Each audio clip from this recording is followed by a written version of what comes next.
السلام عليكم، مرحبا بكم في القناه ديالي انتصار بيوتي.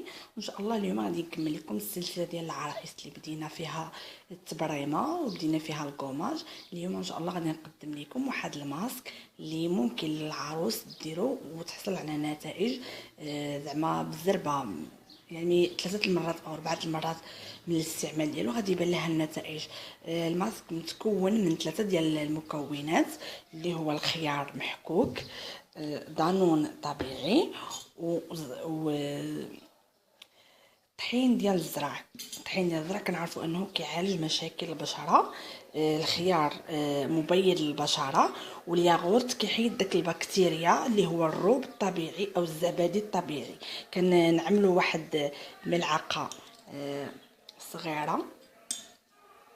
راني قابضه التليفون بيدي، ملعقه صغيره هنا، راه ديجا انا عابره هنا ملعقه صغيره، تقريبا واحد القطعه من الخيار محكوك او مبروش، وملعقه من الزبادي. كنخلطوا هاد المكونات. ممكن اضافه الماء الورد الى عندنا، الى جانا سمحوا لي، الى جانا الخليط. هو نورمالمون خصو خليط بحال هكا يكون.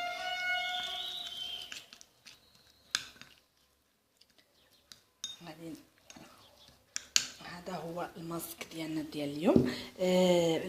ممكن نديروه اليدين ديالنا، ممكن نديروه الوجه ديالنا والعنق ديالنا. كنتمنى ان الوصفه ديال اليوم تعجبكم وتجربوها.